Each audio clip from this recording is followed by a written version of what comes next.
All right, so we're hearing some things now. Okay, the Yankees' hot stove is heating up. I know a lot of folks think that it'll just be a lot of smoke and mirrors and not a lot of big moves, which the Yankees have done recently. But all signs are pointing towards them making several moves at the deadline. Okay, and I'm going to give you a couple of reasons why. Let's get into it.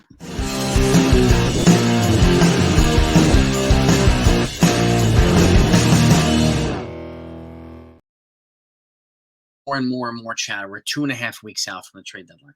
Okay, and the Yankees are positioned to make several moves. Okay, I just heard an interview with Buster Olney a few minutes ago saying he thinks the Yankees are lurking in the weeds to come and just make a Jedi move to come and get Shohei Ohtani. Okay, uh, I think I'll believe that when I see it. I think the likeliness of them getting Ohtani is less likely than them getting a Juan Soto, who's dominating the chatter right now. So, and that to me makes me. Could you imagine a scenario where the Yankees get Ohtani and Soto? I mean, somebody proposed that last night on our live stream. We were talking about Juan Soto. It would be completely insane. Okay, but again, they wouldn't have any farm. Okay, you'd be surrounded.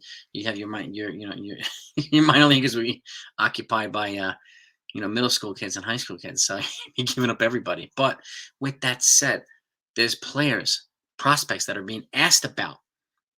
Yankee prospects. Roderick Arias being one of the Yankees are getting a lot of phone calls. They're not even shopping him. They're getting a lot of phone calls on him. He's one of the guys that's projected to be one of the top shortstops by scouts in the next couple of years once he gets a shot to play in the majors. He's young. Okay. And one reason why the Yankees get a lot of shortstops or draft a lot of shortstops is because their athleticism allows them to move into other positions, move into the outfield easily. Okay. Or play different infield positions. Okay. And this is one reason why they have such a deep pipeline of shortstops. So, and they're more tradable than a lot of other players as well. But with that said, the Yankees can make several moves, and the signs are pointing towards exactly that. Okay, and they need to make several moves. Soto alone doesn't do it. Ohtani alone doesn't do it. Okay, but I'm gonna give you what's the chatter that's going on right now. Okay, and there's gonna be more chatter. So if you're not subscribed to the channel, please hit the subscribe, and if you like the content, hit the like button as well. And come along for the ride. There's a lot of stuff, and I will be live on August 1st, trade deadline day, to give you. I would love to be able to report, while we're just whatever cooking food and breaking news. Yankees have acquired blah blah blah, and then later the Yankees have acquired blah blah blah. So that's what I'm really really hoping happens. And again, we're hearing a lot of rumblings. Okay, and the Yankees brought a new hitting coach generally as well. I mean, and they generally don't make moves like that. It's never happened in Cashman's tenure. Okay, and if they weren't planning on making adjustments, and a lot of articles are saying out to the Yankees are planning to make multiple moves. Now, what moves? We don't know. But here's what we're hearing. Okay. Juan Soto already, and we did a video last night. And I have to give a shout out to Tyler Talbot as well, because he came on the live stream last night. I was talking with Nathan Ramachandra, and Tyler proposed a couple trades: a Soto trade, a Ryan McMahon trade for the Rockies, who's a third baseman. Okay. And he's pretty much at almost at the level of Nolan Arenado, which is at half the price, more controllable years, and is 4 years younger. So, and and a trade with the White Sox. And the White Sox are one of the teams. Them, maybe the Guardians, maybe the Tigers are teams that the Yankees can make multiplayer trades with. So, and this is where if the Yankees don't get a Soto or somebody like that, or an Ohtani, they can make multiplayer trades with a couple of different teams. And Cashman has been known to do that. That or 3-team trades. The last multiplayer trade they made with any significance was with the White Sox when they brought in the Todd Frazier, David Robertson for the bullpen, and Tommy Kahnle also for the bullpen.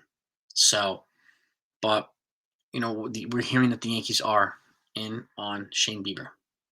Okay, and a lot of folks are even suggesting Stephen Kwan as a potential ad, because we need an outfielder as well. And again, a lot of, if we don't get Soto, there's a lot of enticing trade proposals that are out there right now. So, and Cashman's quietly working the phones like he always does. We're never going to know what he's doing until he actually does it. So that's just the reality that we live in. But this type of stuff is really, really, really good. And again, it's really, really enjoyable too. As Yankee fans, we like to hear stuff like this, but we also like to hear and see results more than chatter. So Cashman, this is your time to supply new hitting coach Sean Casey and manager Aaron Boone with better personnel, more younger, athletic, versatile. right? Hungry. We have just a few superstars on this team that are in their prime. Aaron Judge, Garrett Cole. So, and some young dynamic players. And we have guys like Harrison Bader too. We need to surround these guys with better personnel, healthier, versatile. Okay. And again, think about this too. Okay. This is where it becomes interesting. Okay. A Soto trade would not necessarily, you would probably be able to trade for Soto without having to forfeit half your infield prospects, because Manny Machado's locked up for a decade. Xander Bogaerts locked up for a decade. Okay, they have Brandon Dixon, who plays mostly first base, and Jay Cronenworth, who plays mostly second base, but he's also locked up for the next 7 years. So, with the exception of first base, none of the infield positions are going to be available anytime soon. So you have a good chance of keeping guys like Volpe and Peraza. But what if you moved Andres Chaparro in a trade? Okay, and give him another, a power bat at first base with 6 controllable years, which will help keep the cost down. Because obviously, if they're going to trade Juan Soto, and this hasn't been confirmed yet, but if they're going to trade Juan Soto, it's all but an admission that they cannot afford to re-sign him to a massive deal, and it's going to cost a massive deal. Okay, but again, another reason why I like the Soto versus Ohtani and hearing about both is because it allows you to, at least in my opinion, to give one an advantage over the other. What do I mean? Well, Otani's a multi-position player, pitcher and hitter. That's an advantage. But Soto has the advantage of youth. He's 24. Otani's going to be 30. Now, with that said, Soto also, with his age, let's say you give both of them a 10-year deal. You can give Soto a 10-year deal. You can put an opt-out right in the middle of it, where he can go back onto the market if he wants to at 30 and try to cash in again like so many players do. Can't do that with Ohtani. It's a huge advantage. Huge advantage. So, and then addresses an outfield need for the next decade, or at least the 5 years. I'll take 5 prime years of Soto and give up a lot of guys who he's light years ahead of anyway, who aren't going to be better than him in those 5 years. So I would do it. And again, that's why we have these drafts. And we just, drafted a bunch of folks who will replenish the farm anyway. And there's some players like Rock Ruggiero who he just smells major league ball player with swag. Take a look at lefty, smooth as butter swing. He reminds me of Harrison Bader from left-hand side. I like this kid. I think he's going to be one of the, if not the first player from the squad to make it to the majors. Okay, and then get George Lombard adding to that shortstop stable. So, but again, notwithstanding those two guys and being able to say which ones, because they're both going to cost probably just under $500 or just over $500 million. But the opt-out makes it much more appealing, in my opinion, which is why I lean towards Juan Soto. Okay, notwithstanding his ridiculous on-base percentage numbers and his ability to get on base, and put Aaron Judge right behind him in a lineup, creating more RBI opportunities for Judge. Our possibilities are endless, and in the huge Dominican community that the Yankees have, and he's already proven at 19 to be a stud on the big stage in the World Series. He shows he can handle it. Okay. But now there's some other trades. If the Yankees don't have to give up a lot of infielders, they can use them for other trades. Okay. Such as, well, who's being talked about a lot? Roderick Arias, who was already stressed that I need to upgrade an infielder and shortstop. The Cleveland Guardians. Who do they like from the Guardians? Shane Bieber. Okay. And again, I'm hearing more chatter here that the Yankees want Shane Bieber.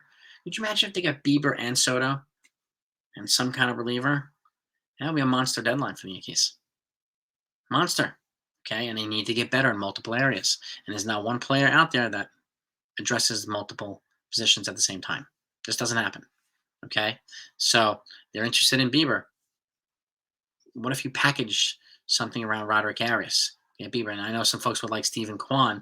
They're a dynamic outfielder who's got years of control as well. And he's a great team player, great chemistry guy. What if you were able to do a multiplayer trade with the Guardians, who are at 45 and 45? They're up top in the AL Central right now, but at 500. So it just shows the weakness of their division. And you could package something around Arias. You'd have to give up more, obviously. You probably have to give up Gleyber Torres, but that's the type of trade you move major league players for. And again, in my opinion, Oswald Peraza, if not traded, can credibly replace Gleyber Torres' offense here. He had a cup of coffee here. We liked it, and he's shown his defensive whiz capabilities. He's one guy I would not hesitate placing Torres with, not even for a second. So they like Bieber. Is Bieber and Quan a possibility? We don't know, but Bieber is definitely a possibility.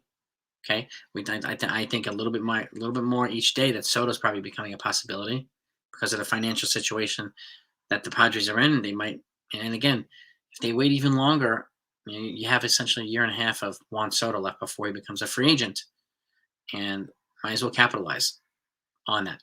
The Yankees do have the pieces, in my opinion, to get him. Yeah, will it cost Will Warren, probably Chase Hampton, Everson Pereira, Jason Dominguez, all these guys? It's going to cost a boatload, yes. Yes. And shout out to Tyler Talbot again, because he proposed a trade for Soto, Snell, and Josh Hader. I mean, that's the motherload of blockbuster trades. Okay. And now let me read this out for you. Okay. This is the trade. I'll give you all three trades. Okay. And again, these make sense to a degree as well. So, trade one Everson Pereira. Whoops. Everson Pereira, Jason Dominguez, Nestor Cortes, Drew Thorpe, Yoendris Gomez, Will Warren, and Kyle Gashoka for Soto, Josh Hader, and Blake Snell. So you're replacing your starter, you get one starter. You're replacing bullpen, you get an elite bullpen. And you get Juan Soto, the prize of the whole party here.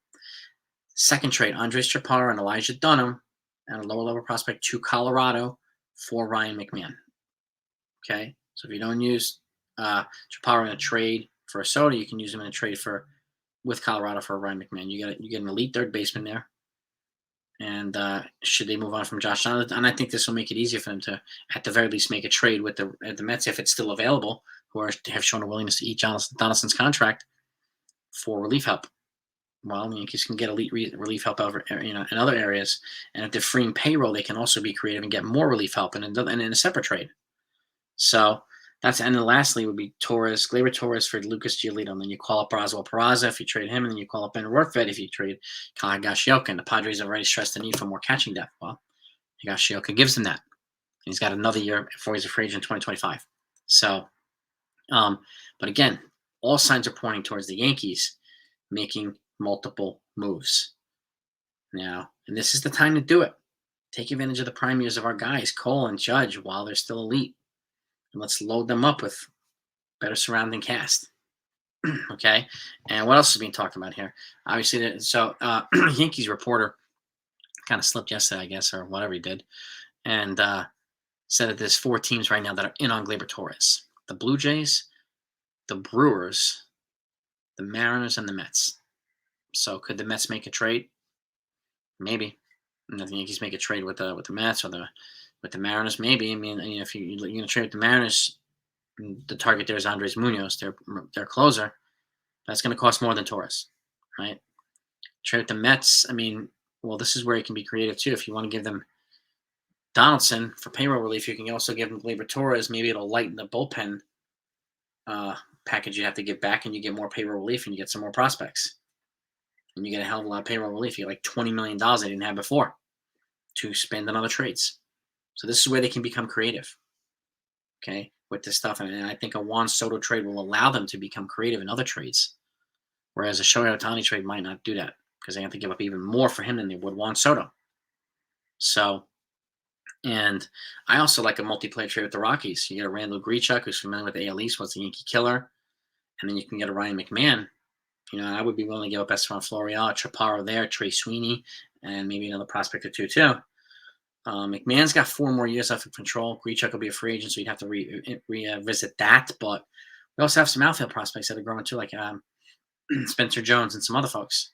So there is the ability to still keep some guys and call up guys and develop guys. But if you get somebody like Randall Grichuk, instead of him going to the another AL East team, becoming a Yankee killer again, that's a trade worth revisiting. And this is a trade that's a much more affordable package as opposed to like a Lars Nootbaar and a Nolan Arenado. Okay, Soto wouldn't gut the farm and prevent them from making other trades. This type of trade they would still probably be able to do, even with a Soto trade. And this is where the multiple moves comes into play. Okay, and the White Sox multiplayer trade do. You get a Giolito and a Bummer. I mean, even a Dylan Cease is possible. Okay, and if you get that, it's going to cost more. That's going to be up on the level of a Bieber package. But that said, the Yankees have the pieces to get those guys too. So they can give up a lot. But again, would you rather, give up all that stuff for Shohei Ohtani alone, or would you rather give up all that stuff for Soto and a couple other guys? I'd rather do the multiple players. And it looks like the Yankees would like to do that too. But I find it interesting now Buster Olney says they could be lurking in the weeds for Ohtani. Now, could they be preparing 2 huge moves? Maybe. I think I think the majority of us would flip out if they got Soto and Ohtani. They would be nuts.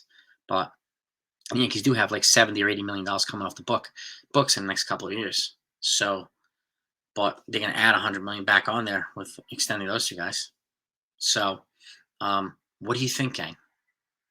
What are the moves that you think they should make or can make? I think they will make several moves, and I think some of the. I feel even better about a potential Soto move than I did before.